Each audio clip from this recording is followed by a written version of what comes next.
Shalom teman-teman, happy Sunday. Apa kabar kalian semua? Akhirnya kita bisa balik lagi ke channel YouTube-nya GC Depok untuk ngelakuin ibadah di hari Minggu. Tapi sebelum kita mulai ibadah pada hari ini, gue mau nyampein beberapa pengumuman dulu, oke? Yang pertama, bagi kalian yang baru pertama kali hadir ke ibadah GC Depok pada hari ini, itu kalian bisa langsung isi, ada di description box nih di bawah, ada link gitu, kalian klik, nah kalian nanti isi form di situ. Atau kalian bisa langsung ke Instagramnya GC Depok. Nah di bio Instagramnya GC Depok itu ada link juga di situ, kalian bisa langsung isi di situ juga. Instagramnya di @GC Depok ya teman-teman. Dan hal yang sama bisa kalian lakuin buat kalian teman-teman yang pengen minta nilai agama. Itu bisa kalian juga ke description box ataupun ke bio Instagramnya GC Depok teman-teman. Oke, next buat kalian yang rindu untuk ngasih persembahan atau ngasih perpuluhan, itu bisa langsung aja scan barcode yang ada di sini.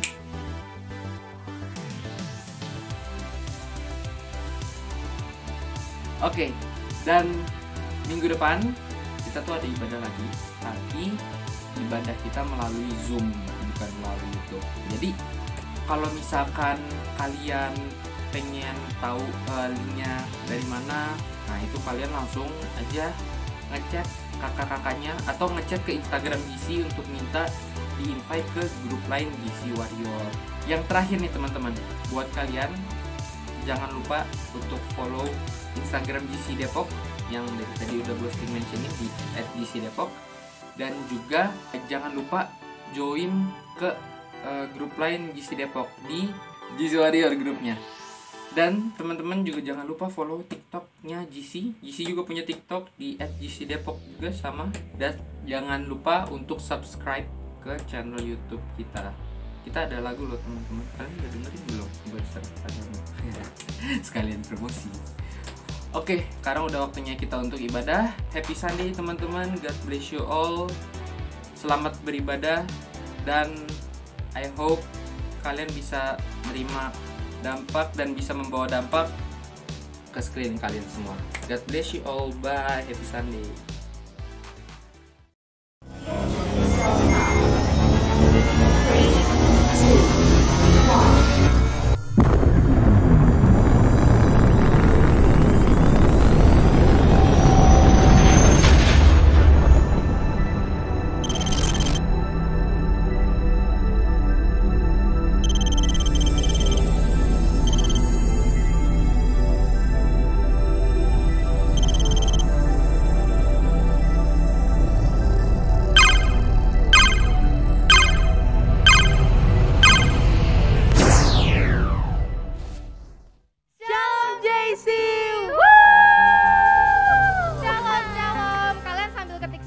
Di kolom chat. Yap.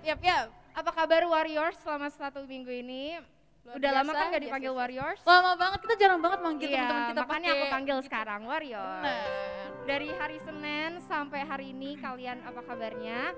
Sebelum kita mulai ibadah kita, aku mau ngajak kita bangkit berdiri dulu karena aku mau ngajak kita senam. Seru karena nih. aku tahu banget kita itu udah jarang gerak karena kita sibuk banget sama aktivitas kita sendiri sampai kita lupa gerak. Sibuk rebahan juga ya Kak? Iya betul. Oke, bangkit berdiri semuanya, bangun-bangun karena kita bakal senam. Kalian semua harus ikutin aku ya, kakak juga. Oke. 1, 2, 3. Kanan, kiri. Oke. Kanan. Seru nih. Kiri, maju. Mundur. Maju. Mundur. Oke, stop. Dah. Nanti gue buka kelas Zumba. Oke, boleh. Jangan. Oke, udah bangun dari tempat tidur semua sekarang. Kita panggil musiknya. 1, 2, 3. Musik. Tepuk tangan semua ya.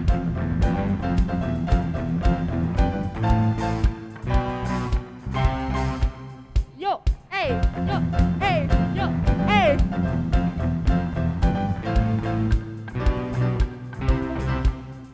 Dalam buku temukan sukacita. Kasih senyumnya semuanya. Dunia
Tuhan ya Kak, kita tadi udah selesai muji nama Tuhan, udah loncat-loncat, udah ya. gerak-gerak nih, udah keringetan panas. ya, udah capek, Iya. udah ngos-ngosan kita, apalagi, ayo tambah-tambahin guys Udah di chat. kalorinya terbakar nih.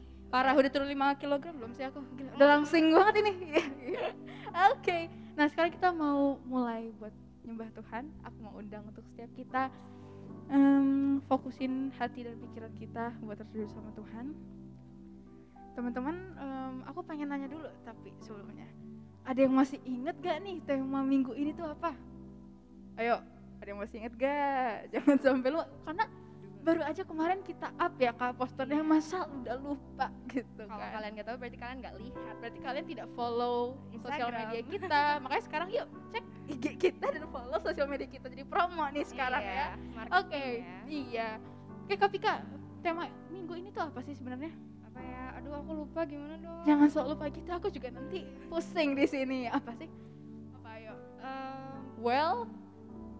Welcome To heaven. to heaven. Welcome to Pinter. heaven. Tadi Kak Pika sok-sok lupa aja, sok-sok susah, makanya aku bantu-bantu gitu ya. Amin, dia sok-sok lupa. Oke, jadi benar tema minggu ini adalah Welcome to Heaven. Heaven. Artinya Selamat datang di surga. Kita surganya. Selamat datang di surga. Kita ini malaikatnya. Oke, dengan tema yang minggu ini ya, tema Welcome to Heaven ini, kira-kira kita pengen bahas apa sih hari ini sebenarnya? Emang kita bakal jalan-jalan ke surga gitu kan, naik bis, pesawat, roket segala Tidak macam? dong, tidak bisa. Nggak mungkin. Mahal. Tidak bisa. Waduh. Enggak cuma mahal, tapi kayaknya agak sulit gitu ya, Sulit Kak, di ya, luar iya. akal gitu. Enggak, tapi di hari ini kita aku dan teman-teman di sini sekalian pengen ngundang untuk kita sama-sama bisa mengenal surga itu apa sih sebenarnya? Surga yang sesungguhnya itu apa sih sebenarnya? Kita pengen minta hadirat Tuhan ada memenuhi tempat di mana kalian berada saat ini, kapanpun itu waktunya, menit keberapapun, jam keberapapun, detik keberapapun, dimanapun kalian berada. Yuk, kita semua di sini pengen ngajak untuk kita mulai mengenal apa itu surga sesungguhnya. Maka dari itu yuk, buat mengenal lebih dalam lagi tentang siapa pribadi Tuhan sesungguhnya, apa itu surga sesungguhnya, kita sendiri harus merasakan dulu pribadinya Tuhan dalam hidup kita. Biar apa ya, seperti ada satu lagu yang nanti akan kita nyanyikan, The atmosphere is changing now. Dan biar atmosfer di sekitar kita, di sekitar kita berubah dan semuanya penuh akan hadiratnya Tuhan. Amin. Amin. Yuk, sebelum itu aku pengen undang kita untuk bersatu dalam doa. Tuhan Yesus, terima kasih banyak Tuhan Yesus, Kau telah mengumpulkan kami kembali Tuhan Yesus, walaupun secara online Tuhan lewat YouTube. Tuhan, kini kami ingin menyembah-Mu Tuhan. Tuhan, biar di hari ini kami Tuhan Yesus dapat sesuatu yang baru dari Tuhan.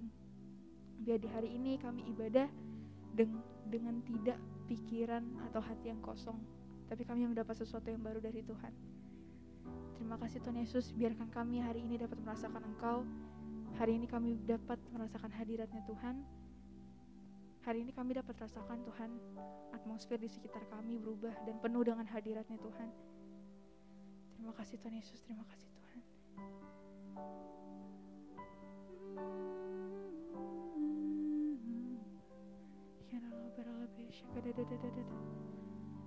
Yuk, sebelum itu aku pengen undang untuk kita menyembah Tuhan. Kita siapin hati kita buat memuji nama Tuhan, buat menyembah, buat naikkan penyembahan untuk Tuhan. Biar sebelum kita menyembah, hati kamu, hati kita udah terkoneksi lebih lagi sama Tuhan. Yuk, mulai masuk ke ruang lingkupnya, hadiratnya Tuhan.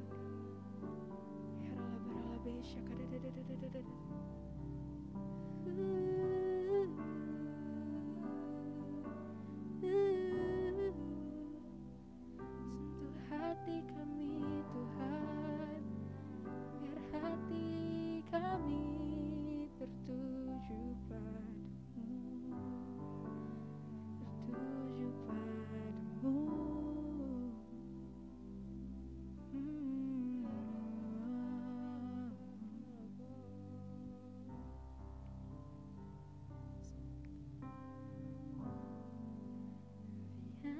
atmosphere is changing now. For the Spirit of the Lord is here. The evidence is all around that the Spirit of the Lord is here. The atmosphere is changing now. For the Spirit of the Lord is here. The evidence is all around that the Spirit of the Lord is here. Overflow in this place. Fill our hearts with your love. Your love surrounds us. You're the reason we came to encounter your love. Your love surrounds us. You're surrounding us, Lord.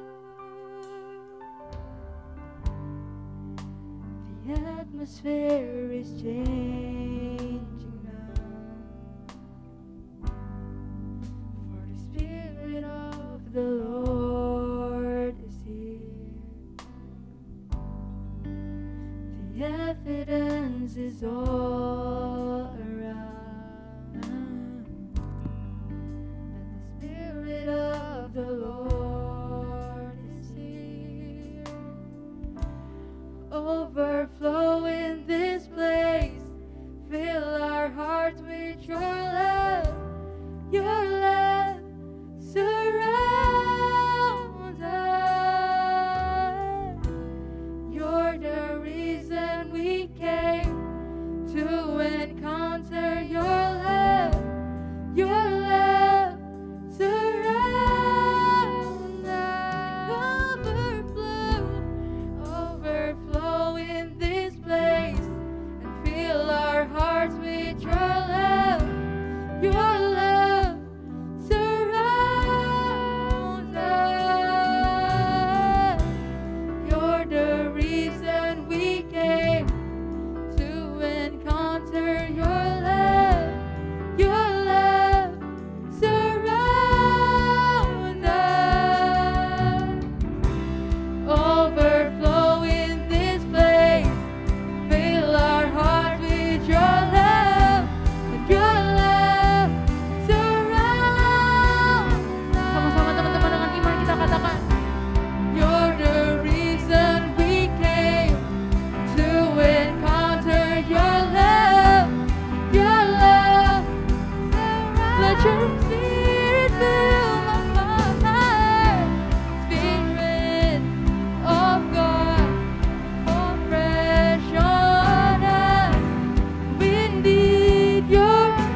Is all you are.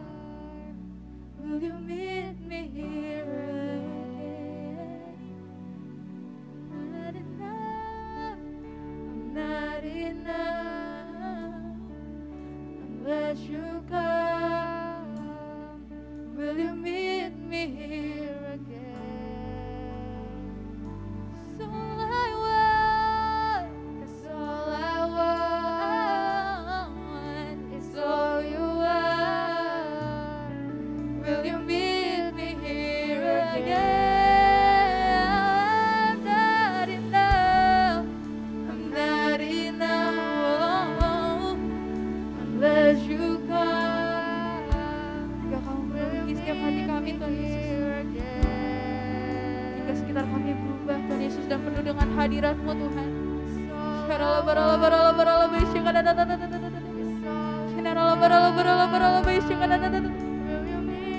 Here again, I'm not enough.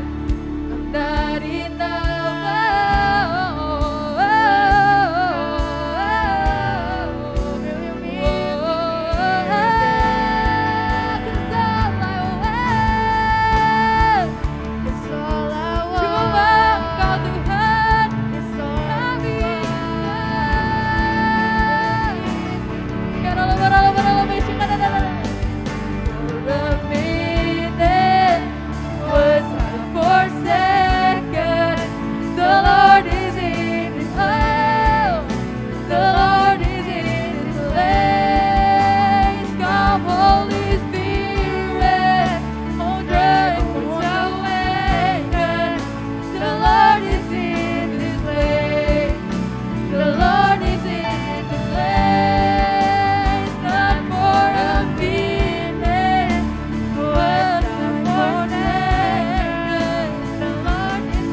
Kami mau percaya Tuhan Yesus, kami mau deklarasikan Tuhan Yesus, Engkau ada Tuhan Yesus.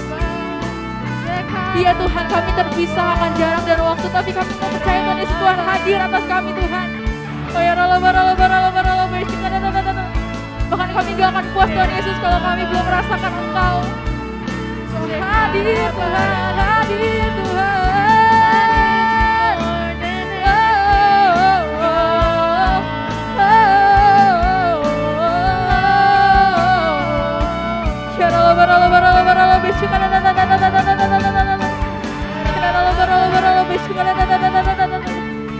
Ayo teman-teman, naikkan setiap penyembahan kalian, naikkan setiap pujian kalian. Karena cuma Dia yang layak, karena cuma Tuhan yang layak teman-teman. Cara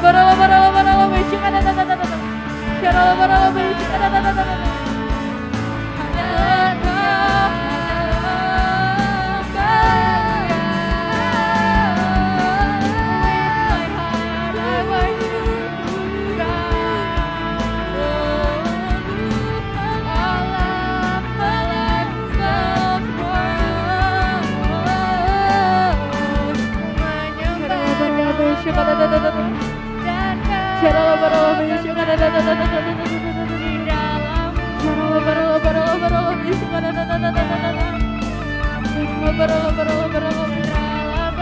lihat setiap hati kami Tuhan Yesus. Tuhan lihat tangan yang terangkat Tuhan Yesus.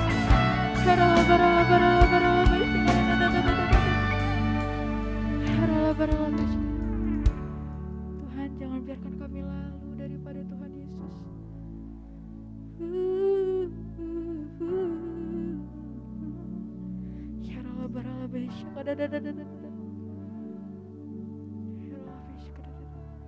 Yuk teman-teman, angkat tangan kalian, angkat tangan kanan kalian, taruh tangan kiri kalian di dada. Di hari ini, di detik ini, di saat ini juga, yuk kita sebagai generasi Yeremia, kita sebagai generasi muda, generasi mudanya Tuhan, aku mau ajak untuk kita berdiri. Aku mau ajak untuk kita berdoa dan mendeklarasikan bahwa kita harus percaya bangsa kita, kota kita ada dalam tangannya Tuhan. Pasti dalam tangannya Tuhan, pasti dalam lindungannya Tuhan Yesus. Yuk, yang mau aja, yang mau percaya aja yuk. Angkat tangan kanan kalian teman-teman. Kita siapin hati kita dan pikiran kita buat doa syafaat, buat memasuki doa syafaat. Ya Rabbi, syukadadada.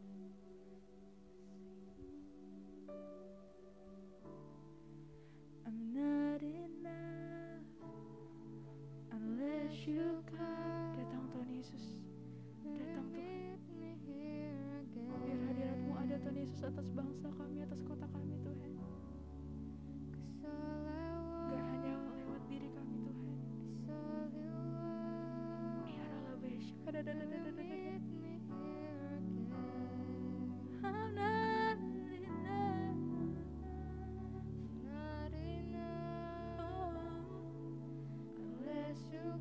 Sampai bangsa kami merasakan hadiratnya Tuhan.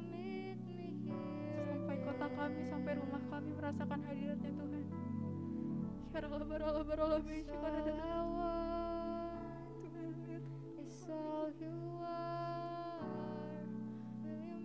Tuhan, kesungguhan hati kami Tuhan. I'm not enough, not enough unless you come. Will you meet me here again? All I want is all you are. Will you meet me here again? And not for a minute was I forsaken. The Lord is in Tuhan ada, Tuhan ada atas bangsa kami. Tuhan ada atas kota kami. Tuhan ada atas rumah kami. Tuhan ada atas keluarga kami, atas pergumulan di keluarga kami, di sekolah kami, di tempat kerja kami, di tempat kuliah kami. Ya Rabbi, syukadadadada. Not for a minute was I forsaken. The Lord is in this place. The Lord is in this place. Holy Spirit, dry bones awaken. The Lord is in this place. The Lord is in this place.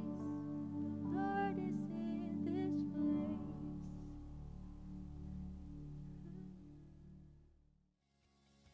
Ya teman-teman, gue pengen undang kita semua untuk masuk ke doa syafaat. Kita mau angkat tangan kita mau bersatu hati untuk berdoa bagi bangsa kami.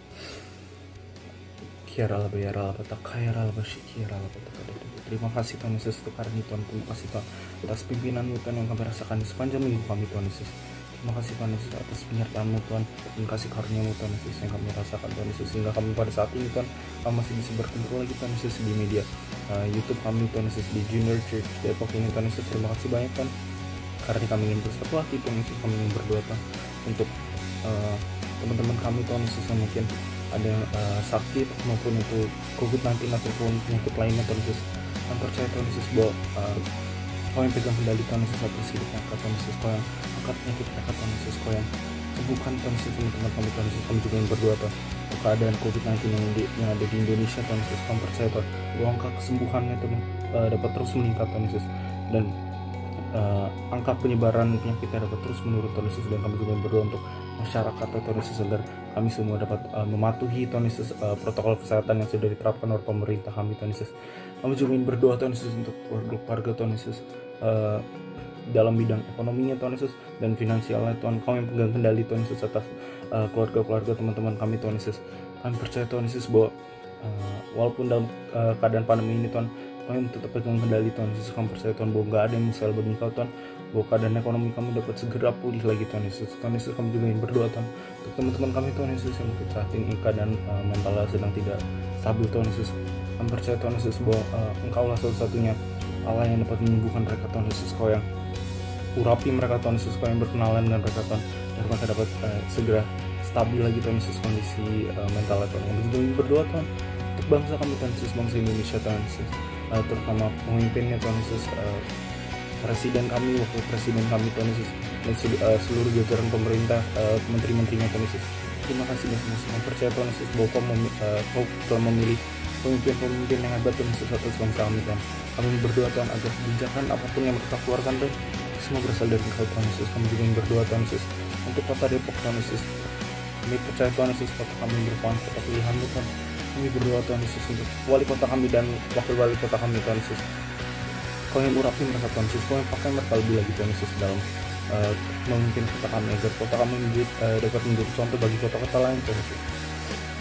Terutama anak-anakmu Tuhan Yesus yang ada di kota Depok, jadikanlah kami Tuhan Yesus bentang bagi kota-kota lain Tuhan Yesus. Kami juga ingin berdoa Tuhan Yesus untuk pemimpin gereja kami Tuhan Yesus, apa yang bidang depan itu Tuhan. Kau yang pakai mereka Tuhan Yesus lebih lagi Tuhan dalam pelayanan keluasan gereja-Mu Tuhan Yesus, dan juga kerajaan surga-Mu Tuhan Yesus. Kami percaya Tuhan bahwa mereka pemimpin yang hebat Tuhan Yesus. Kau yang berkati Tuhan Yesus keluarganya Tuhan, istri, mantu dan cucunya Tuhan Yesus. Kiranya Kau urapi mereka semua Tuhan Yesus, anaknya juga Tuhan Yesus.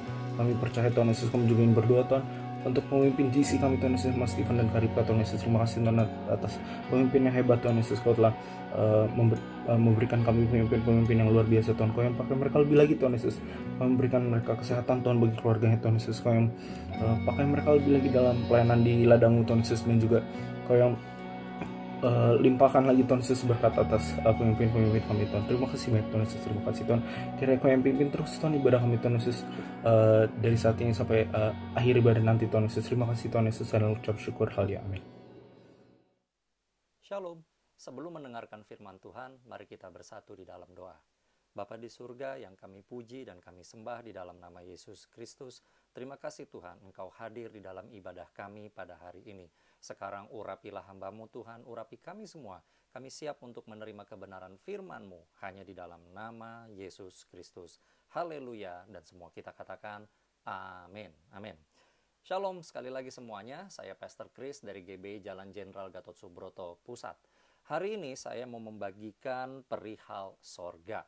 Kalau kamu suka tema bahan khotbah, maka judul khotbah saya pada hari ini, pengajaran saya pada hari ini judulnya adalah Heaven Awaits, atau sorga menantikanmu. Nah, kalau kita berbicara mengenai sorga, biasanya ada 3 pertanyaan yang sering diungkapkan mengenai sorga. Yang pertama, apakah sorga itu? What is heaven? Yang kedua, seperti apa keadaan di sorga? What is it like to be in heaven? Yang ketiga adalah bagaimana kita bisa masuk dan menikmati sorga. How do we get into heaven? Nah, guys, sebelum kita berbicara mengenai sorga, tentunya hari ini kita harus melihat hal-hal itu dari pandangan Alkitab.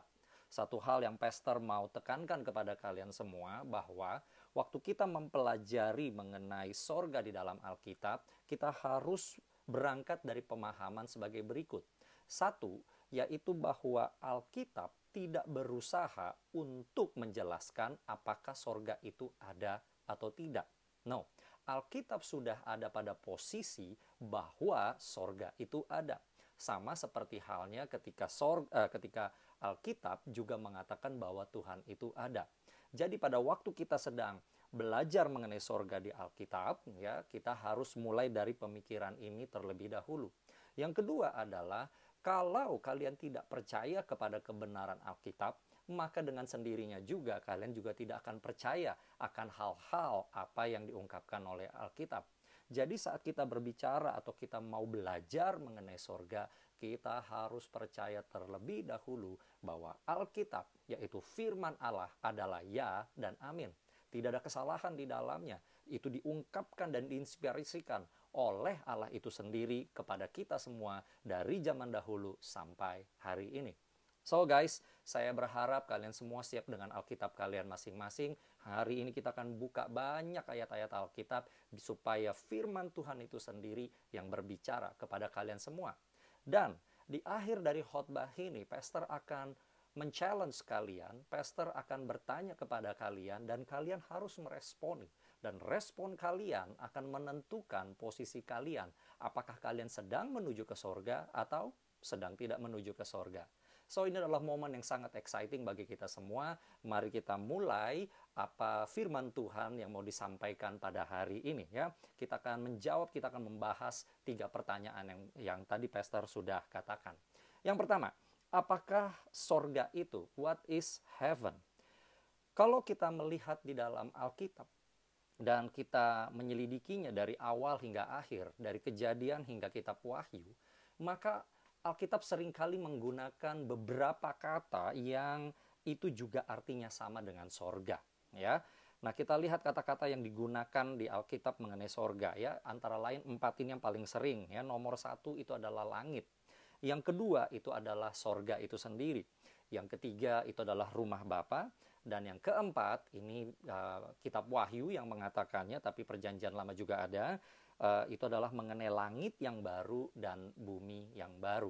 Jadi 4 hal mengenai sorga yang sering digunakan di dalam Alkitab. Yang pertama langit, yang kedua sorga, ketiga rumah Bapa, dan yang keempat langit yang baru dan bumi yang baru.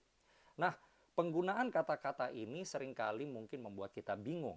Kenapa? Karena kita memandang kata-kata ini berdasarkan apa yang kita alami dan kita hidupi saat ini. For example, ketika di Alkitab digunakan kata langit untuk menggambarkan sorga, seringkali kita berpikir ya langit, ya udara, atmosfer, ya suatu ruangan yang ada di atas muka bumi ini. Well, itu juga tidak salah. Tetapi yang mau digunakan sebagai kata langit di sorga ini adalah sesuatu yang di luar bumi, sesuatu yang lebih tinggi posisinya, lebih baik posisinya daripada bumi ini. Ya, yang kedua tentu adalah sorga itu sendiri. Yang ketiga adalah yang dikatakan dengan rumah Bapa. Nah, ketika dikatakan ini sebagai rumah Bapa, sering kita pikir ukurannya, bentuknya, apakah model gaya Eropa ataukah model gaya Asia rumahnya. Kenapa kita berpikir begitu? Karena kita berpikir seperti orang pada umumnya di atas muka bumi. Tetapi ini adalah bahasa yang digunakan untuk menggambarkan di mana adanya hadirat Tuhan. Ini adalah untuk menggambarkan di mana Allah bersemayam. Nah, langit yang baru dan bumi yang baru demikian juga bahasa yang sering digunakan untuk menggambarkan sesuatu yang extraordinary yang sebenarnya kalau kita mau jujur tidak ada perbandingannya yang pas di atas muka bumi ini. Well, either way kita akan melihat bahwa sorga ini adalah sesuatu yang real, sesuatu yang nyata, dan bukanlah konsep manusia, tetapi Allah sendiri yang menyatakan bahwa sorga itu ada. Yuk kita lihat dulu beberapa ayat berikut ini, supaya dengan demikian kita bisa menyimpulkan, kita bisa katakan, oh sorga itu ini, oh sorga itu, oh ini yang dimaksud dengan sorga. Ya, yuk mari kita lihat ayat demi ayatnya. Yang pertama kita buka dulu dari perjanjian lama, yaitu kitab Yesaya pasal 66 ayat yang pertama. Yesaya 66 ayat yang pertama dikatakan demikian. Beginilah firman Tuhan, langit adalah tahtaku dan bumi adalah tumpuan kakiku. Rumah apakah yang akan kamu dirikan bagiku dan tempat apakah yang akan menjadi perhentianku? Perhatikan teman-teman sekalian, ayat yang dicatat di dalam Yesaya 66 ayat 1 ini adalah perkataan Tuhan sendiri. Dan Tuhan berkata langit, kalimat yang digunakan dalam bahasa aslinya di sini adalah pengertiannya sorga, jadi bukan udara ya, tetapi sorga, namun diterjemahkannya sebagai langit, adalah tahtaku.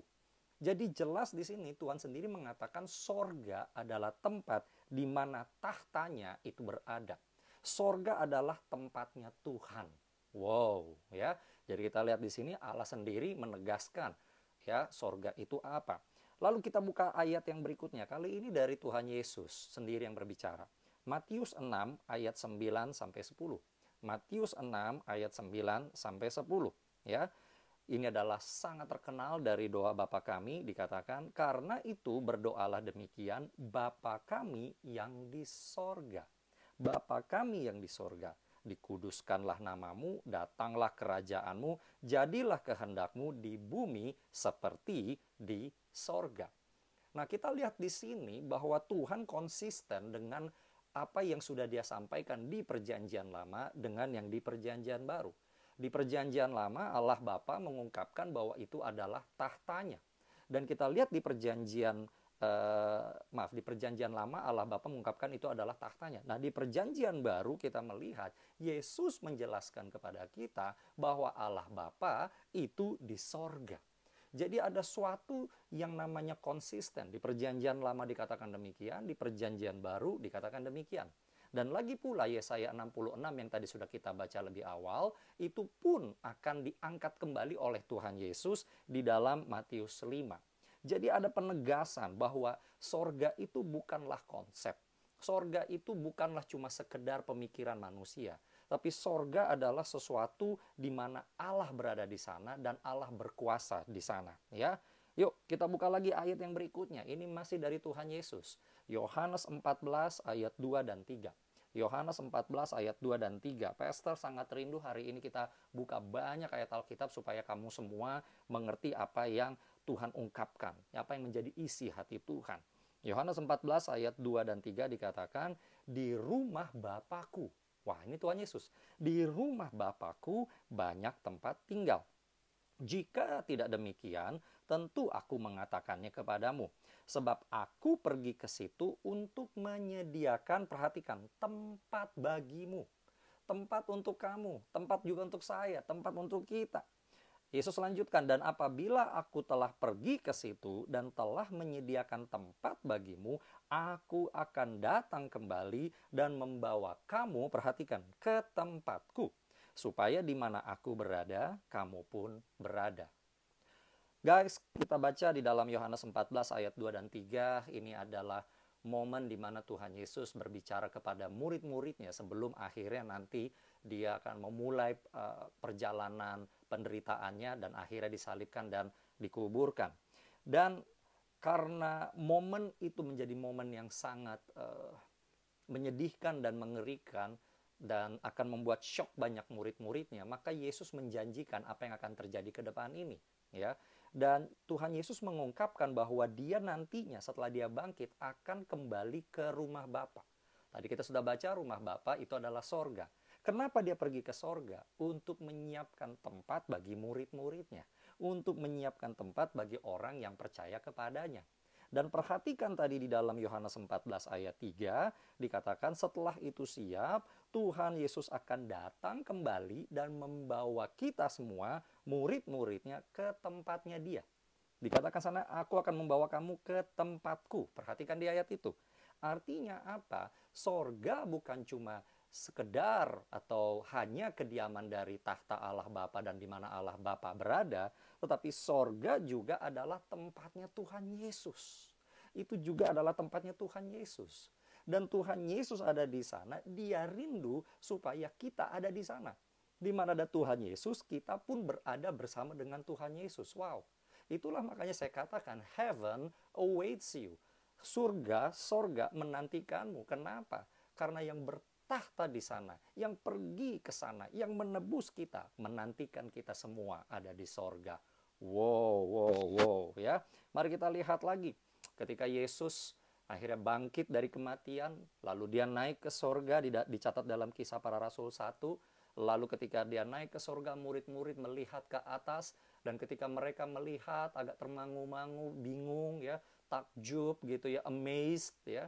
Tiba-tiba mereka melihat ada malaikat muncul di depan mereka, dan malaikat itu berkata begini, Kisah Para Rasul 1 ayat 11. Hai orang-orang Galilea, Mengapakah kamu berdiri melihat ke langit? Yesus ini yang terangkat ke sorga, wow, meninggalkan kamu, akan datang kembali dengan cara yang sama seperti kamu melihat dia naik ke sorga. Pastor mau berhenti di sini dulu, perhatikan Kisah Para Rasul 1 ayat 11. Kata yang digunakan adalah naik ke sorga. Terjemahan lain mengangkatkan terangkat ke sorga. Terjemahan lain juga bisa berkata dibawa masuk ke sorga. Jadi pengertian naik di sini betul ya, bahwa memang secara ketinggian dia makin lama makin naik. Yesus ya meninggalkan bumi. Tetapi itu juga pengertiannya bahwa Yesus masuk ke suatu realm, Yesus masuk ke suatu dimensi keadaan yang berbeda dengan bumi ini. Ya, langit adalah sesuatu yang bisa dilihat. Tetapi ketika Yesus sudah tidak bisa dilihat lagi, artinya dia masuk ke dalam suatu keadaan yang sudah sama sekali tidak sama dengan keadaan di bumi ini. Ya, nah dikatakan oleh para malaikat tadi bahwa Yesus akan kembali lagi dengan cara yang sama ketika dia naik. Artinya apa? Dia akan menunjukkan dirinya lagi. Semua orang bisa melihat dia datang. Sebagaimana yang dicatat juga orang pernah melihat dia naik ke sorga. Ya, wow. Jadi sorga adalah tempat di mana Bapa berkuasa, Bapa bersemayam, dan demikian juga Yesus berada hari ini. Ya, mari kita lihat lagi. Sekarang kita pergi ke kitab yang terakhir di dalam Alkitab, yaitu kitab Wahyu. Dan di sini kita akan melihat pengalaman Rasul Yohanes dibawa untuk melihat yang namanya dimensi kekekalan, yang namanya sorga itu. Di dalam Wahyu 4 ayat 2, di dalam Wahyu 4 ayat 2 dikatakan, segera aku dikuasai oleh roh, perhatikan R-nya huruf besar berarti dikuasai oleh Roh Kudus, dan lihatlah sebuah tahta terdiri di sorga, dan di tahta itu duduk seorang. Wow. Rasul Yohanes pun melihat ketika dia ada di sana, ada tahta di sorga. Ya, dan tahta itu duduk seorang. S-nya huruf besar artinya tidak lain adalah Tuhan itu sendiri. Jadi kita melihat dari ayat-ayat yang diungkapkan, baik Allah yang mengungkapkannya, Yesus yang mengungkapkannya, malaikat juga menjelaskannya, bahkan Rasul Yohanes yang adalah manusia juga mengungkapkan bahwa sorga itu nyata, bahwa sorga itu real. Ya, lalu apa yang bisa kita simpulkan dari sorga? Sorga itu adalah tempat tahta Allah. Dari sanalah Allah memerintah, dari sanalah Allah mengawasi kita semua, dari sanalah Allah memperhatikan kita, dari sanalah Allah mencukupi, melindungi, dan merawat dan membela kita. Yang setuju dan sukacita katakan yes, haleluya. Yang kedua adalah sorga itu adalah suatu keberadaan di luar dimensi ruang dan waktu manusia. Sorga bukanlah di bumi. Sorga juga bukan di alam semesta ini. Sorga itu di luar semuanya itu. Sorga adalah suatu tempat di mana waktu dan ruang tidak berkuasa lagi. Kalau hari ini kita di atas muka bumi, kita sangat terikat dengan waktu. Kita hanya bisa hidup di waktu ini. Kita nggak bisa hidup di waktu lalu. Kita sedang menuju waktu depan. Tapi kita tidak bisa melakukan yang namanya time travel. It's only in science fiction, ya kan? Kita hanya bisa hidup di the now, ya. Kita juga sangat terikat dengan yang namanya ruang, dengan dimensi. Tinggi badan kita, ya kan? Makanan yang kita makan, berapa banyak jam istirahat yang harus kita cukupi supaya kita tetap sehat. Tetapi yang namanya sorga itu nggak ada waktunya. Makanya dikatakan kekal. Kalau dikatakan kekal itu gimana ngitungnya? Ya nggak bisa kekal. Oke? Jadi dia di luar waktu. Yang kedua juga dia di luar yang namanya dimensi dan ruang. Jadi kita nggak bisa membayangkan sepenuhnya ini sorga ukurannya kayak apa. Karena dia di luar ruang dan dia di luar dimensi. A little bit science fiction maybe. Tapi inilah yang makanya kalau dalam ilmu teologi dikatakan metaphysical aspect of God. Sesuatu yang luar biasa yang melampaui kita semua. Yang masih exciting katakan yes. Yang ketiga adalah bahwa sorga itu nanti kita akan melihat dan tadi juga sudah diungkapkan bahwa sorga adalah suatu keberadaan kekal di mana orang-orang yang telah menerima anugerah keselamatan Kristus berada di situ. Wow.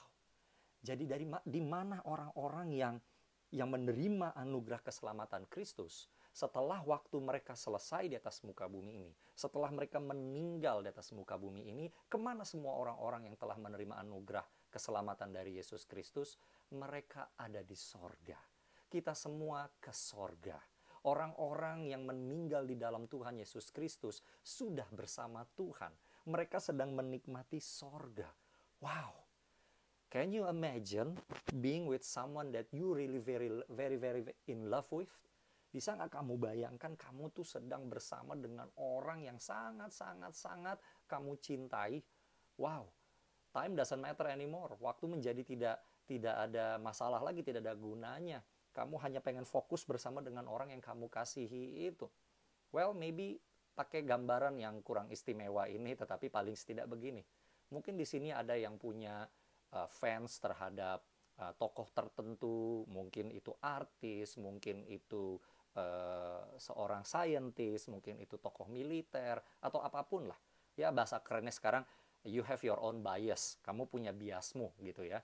Dan mungkin kamu merindukan bisa ketemu biasmu itu. But for me, and I believe also to you, our number one bias is Jesus Christ. Bias saya yang nomor satu adalah Tuhan Yesus Kristus. Dan bayangkan bisa bersama dengan Tuhan selama-lamanya.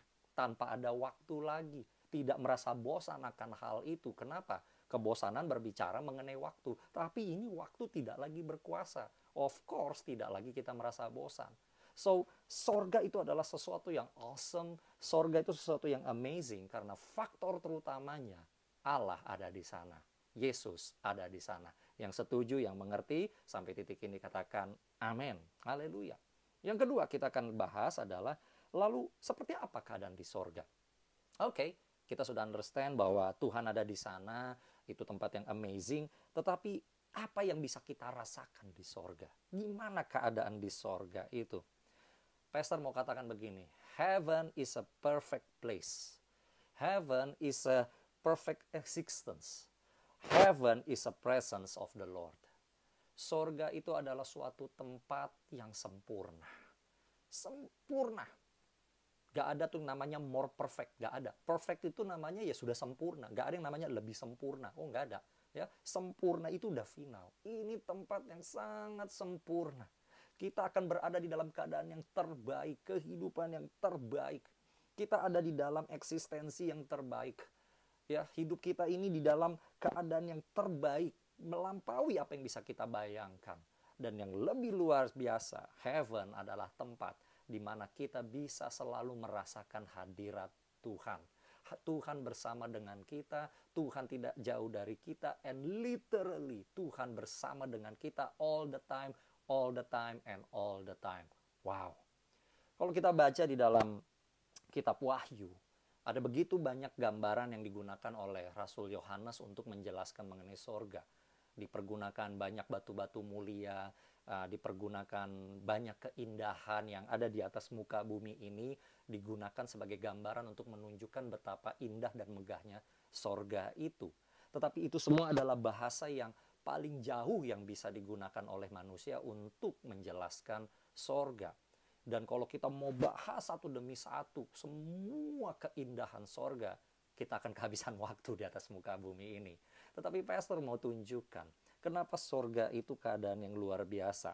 Diungkapkan dalam Wahyu 21 ayat 1 dan 4, dan Wahyu 22 ayat 3 dan 5. Di sini sorga adalah langit yang baru dan bumi yang baru. Ya, something is totally different, sesuatu yang benar-benar berbeda, sesuatu yang benar-benar baru, yang tidak ada gambarannya dengan apa yang kita dapat di muka bumi ini. Ya, perhatikan di sana ya, digunakan apa saja yang tidak ada lagi. Ya, di dalam Wahyu 21 ayat 1 sampai ayat 1 dan 4, 22 ayat 3 dan 5 dikatakan di sorga tidak ada lagi laut. Maybe you feel strange about this. Mungkin Anda bingung mengenai hal ini dan kata apa hubungannya laut. Kalau kita ngerti di Alkitab, khususnya perjanjian baru, laut itu seringkali digunakan di dalam pengertian yang negatif. Ya, Antikristus digambarkan sebagai binatang yang keluar dari laut dengan antek-anteknya. Ya, dan di dalam Alkitab, penguasa-penguasa yang lalim itu datangnya dari laut. Ya, digambarkan dengan laut. Ya, jadi laut adalah sesuatu yang negatif. Dan di sorga dikatakan tidak ada lagi laut. Artinya apa? Tidak ada lagi yang negatif, tidak ada lagi iblis di sana, tidak ada lagi kekuatan-kekuatan jahat yang mencoba untuk menghancurkan manusia, menghasut manusia, dan mencobai manusia. Udah nggak ada lagi. Wow. Yang kedua dikatakan tidak ada lagi air mata. No more tears. Tidak ada lagi air mata di sana. Kenapa? Tidak ada alasan untuk kita bersedih. Tidak ada alasan untuk kita mengeluarkan air mata. Hari ini kalau kita hidup di atas muka bumi ini, jangankan pandemi COVID-19 guys, permasalahan yang lain saja juga banyak. Berapa banyak orang dewasa sampai hari ini masih mengeluarkan air mata. Berapa banyak generasi muda juga masih mengeluarkan air mata. Kenapa? Beban hidup yang tinggi. Mungkin juga mengalami pengkhianatan, disalah mengerti, ya kan, tidak dipahami orang lain, sehingga rasanya pengen nangis terus. Tetapi di sorga, kita akan bersama-sama dengan Tuhan yang sangat mengerti kita, yang sangat memahami kita, yang menyediakan apa yang kita butuhkan, bahkan lebih daripada apa yang kita pikirkan. No more tears. Tidak ada lagi perasaan yang namanya sakit hati dan lain-lain. Yang ketiga, tidak ada lagi maut. Wow, tidak ada lagi kematian.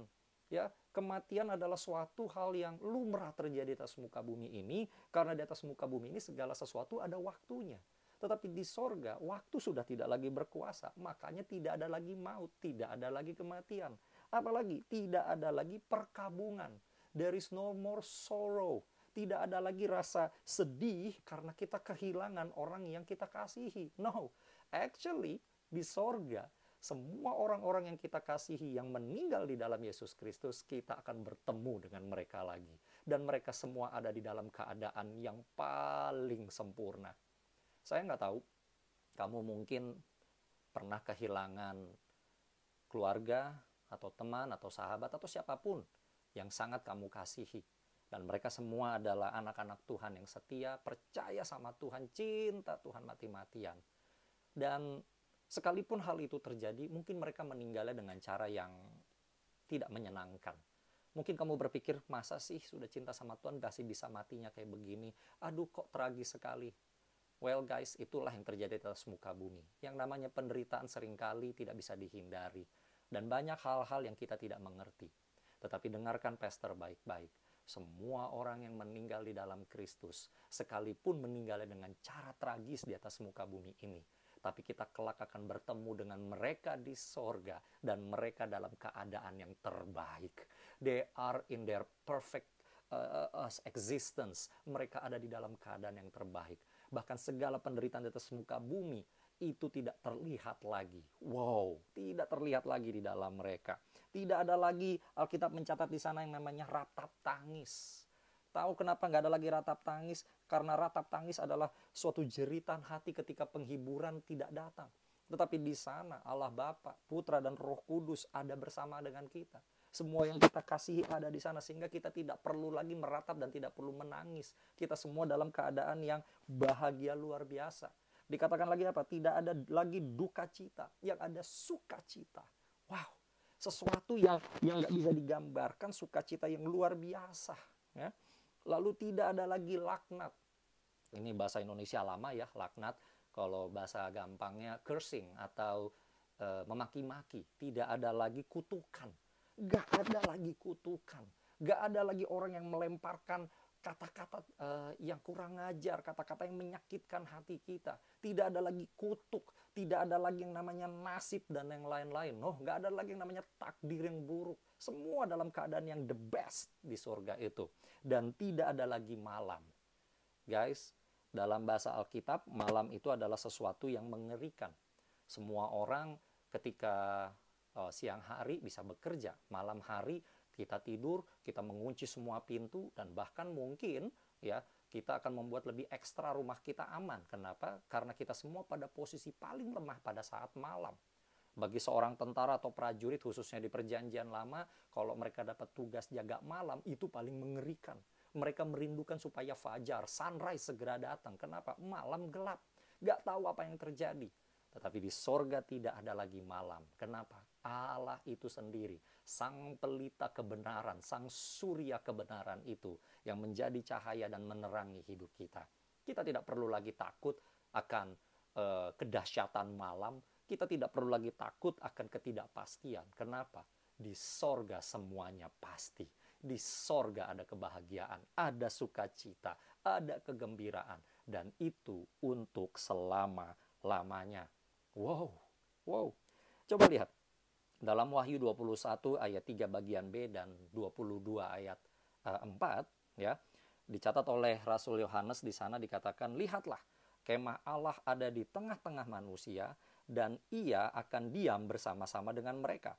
Mereka akan menjadi umatnya, dan ia akan menjadi Allah mereka. Saya suka dengan ayat 22, pasal 22 ayat 4. Dikatakan begini, dan mereka akan melihat wajahnya, dan namanya akan tertulis di dahi mereka. Wow.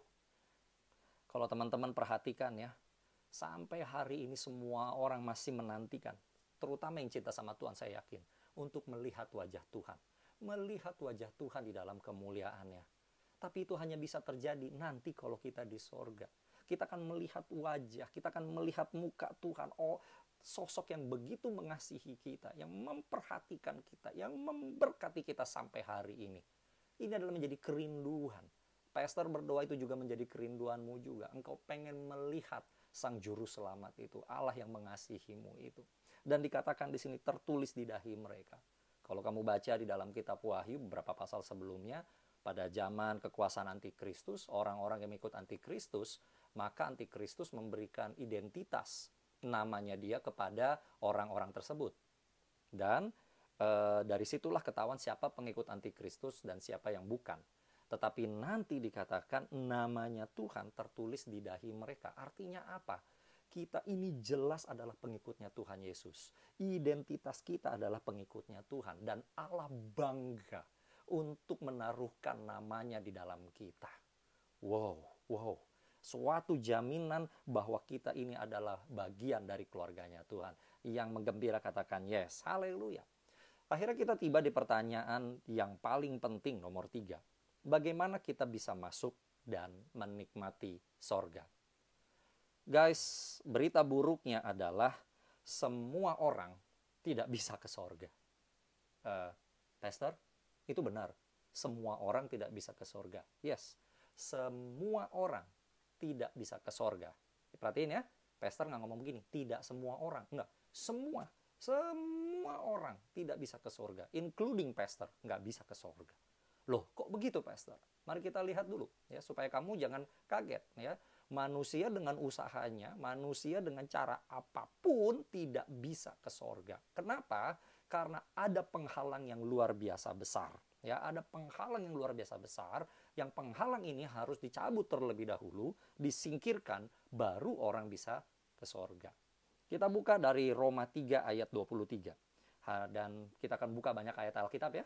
Roma 3 ayat 23 dikatakan, karena semua orang, perhatikan, semua orang telah berbuat dosa dan telah kehilangan kemuliaan Allah. All people have fallen short of the glory of God. Semua orang sudah kehilangan kemuliaan Allah. Kenapa? Karena berbuat dosa.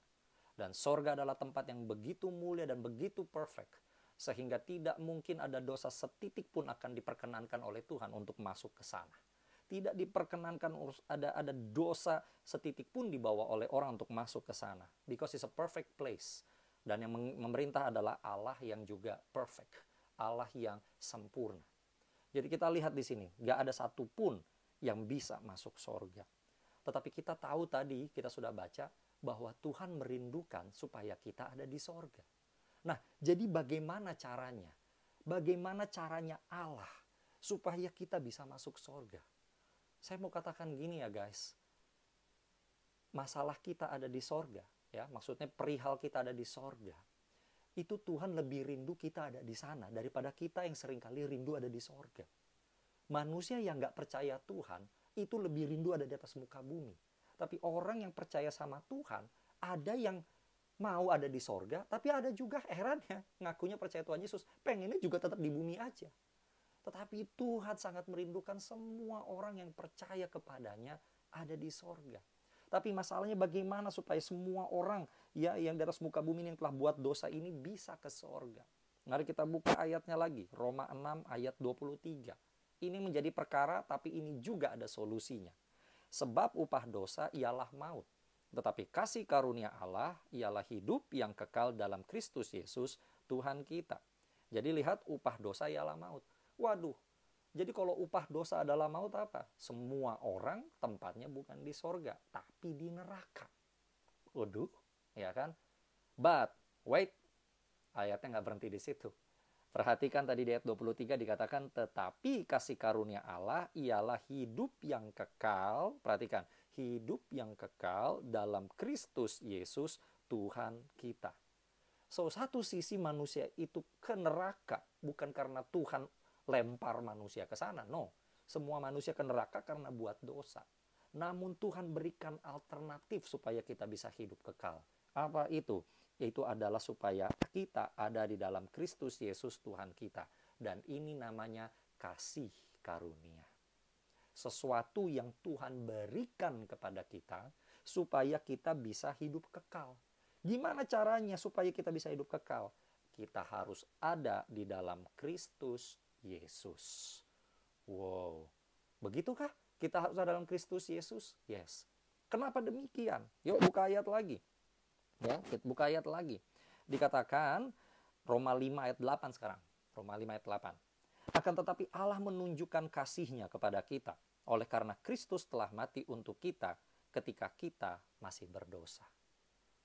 Tuhan tuh menunjukkan Dia tuh sayang banget sama kita dengan Dia mengutus anaknya yang tunggal, Yesus Kristus, kepada kita untuk mati bagi kita. Seharusnya kitalah yang mati karena dosa-dosa kita. Kehidupan kita akan berakhir di dalam penderitaan kekal. Karena setiap dosa itu adalah maut. Tanpa penumpahan darah tidak mungkin ada keselamatan. Dan Kristus, Yesus yang adalah Tuhan itu sendiri, pengorbanannya yang sempurna, dari pribadi yang sempurna, maka sempurna juga untuk menyelamatkan kita dari dosa. Tuhan sudah berinisiatif lebih dahulu untuk mencurahkan darahnya, mati bagi kita saat kita masih berdosa. Saat kamu masih berdosa, Tuhan sudah menunjukkan kasih-Nya kepada kita. Pertanyaannya sekarang, maukah kita percaya bahwa Tuhan sudah menyediakan keselamatan bagi kita? Maukah kita percaya bahwa Yesus adalah Tuhan dan Juru Selamat yang menyelamatkan kita? Yohanes 3 ayat 16 mencatat, karena begitu besar kasih Allah akan dunia ini, sehingga Ia telah mengaruniakan anaknya yang tunggal, yaitu Tuhan Yesus, supaya setiap orang yang percaya kepadanya tidak binasa, melainkan beroleh hidup yang kekal. Lihat, Tuhan begitu mengasihi semua manusia di atas muka bumi ini, sehingga pribadi Tritunggal yang kedua, yaitu Yesus, anaknya yang tunggal, mati di kayu salib untuk menyelamatkan kita semua. Kita yang seharusnya mati ke neraka, sekarang mendapatkan kesempatan untuk selamat dan masuk ke sorga. Caranya gimana? Sederhana, percaya bahwa Allah telah melakukan hal itu untuk kita. Percaya kepada Tuhan, percaya kepada Yesus, percaya kepada karya keselamatan yang Dia buat di atas kayu salib itu. That's it, Pastor, itu dia. Sederhana seperti itu, Pastor? Sederhana. Tetapi berapa banyak orang yang meresponi hal yang sederhana seperti ini? Wow. Lihat, mari kita lihat lagi ayatnya yang lain. 1 Petrus 1 ayat 3-4. 1 Petrus 1 ayat 3-4.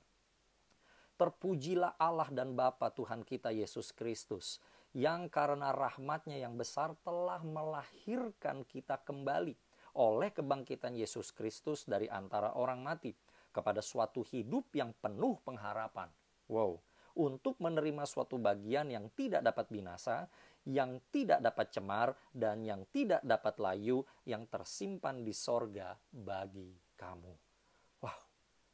Kematian dan kebangkitan Tuhan Yesus melahirkan kita kembali, sehingga kita memiliki suatu pengharapan, dan kita dijanjikan ada suatu kehidupan kekal yang tersedia, yang tidak dapat layu, tidak dapat cemar lagi di sorga, bagi kita yang mau dilahirkan kembali di dalam Kristus. Ya, wow. Apakah begitu saja? Teman-teman sekalian, dengarkan baik-baik. Seringkali orang berpikir kalau saya sering berdoa, saya memberi persembahan, saya baca Alkitab, saya puasa, melayani, dan yang lain-lain, pasti saya masuk surga. Puji Tuhan kalau kamu sudah melakukan hal itu semua. Tapi itu semua kalau tidak kamu lalui dengan langkah pertama kamu dilahirkan kembali, kamu mengakui bahwa kamu orang berdosa dan mengakui Yesus Kristus sebagai Tuhan dan Juru Selamatmu yang menyelamatkan engkau dari dosa, maka usaha spiritual apapun, kegiatan rohani apapun yang kamu lakukan tetap tidak akan membawamu ke sorga. Tetapi setelah kita menerima keselamatan, lalu kamu rajin baca Alkitab, ya, lakukan apa yang Tuhan perintahkan, kamu melayani, kamu mengasihi, kamu jaga hubungan yang baik sama Tuhan yang erat, kamu jaga kekudusan, kamu nggak mengikuti apa yang dilakukan oleh orang-orang dunia yang tidak mengenal Tuhan, yang hidupnya sembarangan doang, maka kamu akan melihat perjalananmu menuju ke surga menjadi mulus dan engkau akan tiba di sana. Perhatikan ayat ini, ya, satu ayat ini, ya. Setelah ini kita akan berdoa. 2 Korintus 7 ayat 1, ya. Jadi urutannya adalah kita harus dilahirkan dahulu, setelah itu baru kita melakukan kegiatan rohani kita, ya. 2 Korintus 7 ayat 1. Saudara-saudaraku yang kekasih, karena kita sekarang memiliki janji-janji itu, marilah kita menyucikan diri kita dari semua pencemaran jasmani dan rohani. Dan dengan demikian menyempurnakan kekudusan kita dalam takut akan Allah. So guys, kamu lihat di sini bahwa setelah kita memiliki janji keselamatan itu, baru kita menyucikan diri. Artinya apa? Memisahkan, tidak mau melakukan lagi semua pencemaran jasmani dan rohani. Orang kalau belum selamat pasti bikin dosa. Tapi setelah kita menerima keselamatan daripada Tuhan Yesus, kita dimampukan oleh Tuhan untuk kita tidak lagi melakukan dosa. Melalui kebenaran firman Tuhan, tuntunan Roh Kudus, kita dimampukan untuk berkata no kepada dosa. Tapi kalau kita belum dalam status keselamatan, maka Alkitab katakan pasti kita buat dosa, sekalipun kita berusaha keras untuk tidak melakukannya. Guys, Pastor hari ini mau menantang kamu semua. Sudahkah kamu secara pribadi menyatakan bahwa Tuhan Yesus adalah Tuhan dan Juru Selamatmu secara pribadi? Being a Christian is not born from a Christian family. Kamu menjadi orang Kristen, kamu menjadi pengikut Kristus bukan karena kamu lahir dari keluarga Kristen.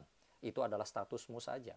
Tapi di mata sorga, semua orang yang menyatakan bahwa Tuhan Yesus adalah Tuhan dan Juru Selamatnya secara pribadi, karena keputusannya sendiri, itulah yang dikatakan sebagai pengikut Kristus.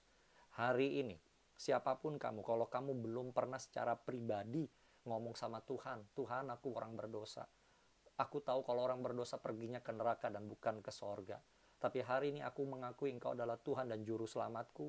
Aku percaya Engkau telah mati dan bangkit menyelamatkan aku. Tuhan, aku mau mengatakan Engkaulah Tuhanku hari ini sampai selama-lamanya. Kalau engkau belum pernah berkata itu sama Tuhan secara pribadi, not because of your parents, ya kan, tapi kamu pribadi mau ngomong begitu sama Tuhan, Pastor ajak kamu semua untuk berdoa, ikuti kata-kata Pastor. Dan untuk kamu semua yang sudah pernah berdoa demikian, mengambil keputusan demikian, kamu juga boleh berdoa bersama dengan Pastor supaya imanmu kembali diteguhkan. Yuk, ini adalah waktu-waktu momen yang krusial, ya. Allah menunggumu, surga menunggumu. Kamu tidak bisa memulai perjalanan rohani yang baik sebelum kamu memulai step yang awal ini. Kamu yang mau berdoa seperti itu tadi, lakukan apa yang Pastor lakukan. Letakkan tangan kirimu di dadamu dan angkat tangan kananmu, ya. Pejamkan saja matamu dan ikuti suara Pastor ini. Tuhan Yesus, saya orang berdosa. Upah dosa ialah maut. Mati masuk neraka. Tetapi Engkau Tuhan mengasihiku. Engkau mati di kayu salib, Engkau dikuburkan, tetapi Engkau juga bangkit dari maut dan memberikan anugerah keselamatan. Saya percaya Tuhan, darah-Mu telah menyucikan aku. Saya percaya Tuhan, Engkau adalah juru selamatku. Hari ini saya mau berkata, Tuhan Yesus, Engkau adalah satu-satunya Tuhan dan juru selamatku secara pribadi dari sekarang sampai selama-lamanya. Masuklah dalam hatiku Tuhan, masuklah dalam hidupku, bertahtalah atas hidupku. Bapa di surga, Engkau lihat anak-anak-Mu yang berdoa dan mengangkat tangan. Hamba-Mu mengucap syukur atas keputusan yang diambil oleh anak-anak-Mu ini ya Tuhan. Engkau lihat mereka, dengan jujur mereka berkata bahwa mereka butuh Engkau. Dan hari ini hamba-Mu dengan iman percaya nama-nama mereka yang mengangkat tangan memberikan pernyataan iman itu sedang ditorehkan namanya, sedang ditulis namanya di dalam kitab kehidupan. Hamba-Mu berdoa Tuhan, biar tuntunan daripada firman-Mu dan tuntunan daripada Roh Kudus-Mu Tuhan yang menjaga anak-anak ini di dalam perjalanan rohani mereka, supaya mereka pada akhirnya bisa menuntaskan perjalanan rohani ini tetap hidup kudus dan masuk sorga. Terima kasih Bapa di surga, berkati semua juga kami yang telah mendengarkan firman pada hari ini. Terpujilah nama-Mu Tuhan Yesus, haleluya, amin, amin. Sebelum kita berpisah, Pastor mau kasih nasihat. Puji syukur sama Tuhan, kamu yang mengambil keputusan untuk lahir baru pada hari ini, pernyataan iman. Tapi jangan stop di sini ya. Segera hubungi kakak-kakak pembinamu, ya kakak-kakak JC-mu, lalu tanya sama mereka supaya kamu masuk ke dalam cool. Kenapa? Kamu nggak bisa hidup sendiri. Kamu butuh teman-teman yang lain untuk saling membantu di dalam perjalanan rohanimu. Yang kedua adalah kamu mulai baca Alkitab setiap hari, supaya kamu dipenuhi oleh tuntunan firman Tuhan dan kamu menjadi pelaku firman Tuhan. Yang ketiga, dan ini sangat penting, khususnya kamu yang sudah umur 12 tahun ke atas, tetapi kamu belum pernah dibaptis secara selam, hubungi juga kakak-kakak pembinamu supaya kamu segera dijadwal untuk mengalami baptisan selam. Supaya dengan demikian keselamatanmu termeteraikan. Mari kita siapkan hati dan pikiran kita untuk menerima berkat dari Tuhan. Angkat kedua belah tanganmu dan terimalah berkat dari Tuhan. Kasih karunia yang berlimpah-limpah dari Allah Bapa di surga, yang Dia curahkan di dalam Tuhan kita Yesus Kristus, hikmat, persekutuan, dan urapan yang manis daripada Roh Kudus, menyertai kamu sekalian mulai hari ini, sampai Dia menjemput kita dan bertemu dengan Dia di awan-awan, bahkan sampai selama-lamanya. Semua yang percaya terima berkat dari Tuhan, katakan, amin, amin. Shalom, Tuhan Yesus memberkati.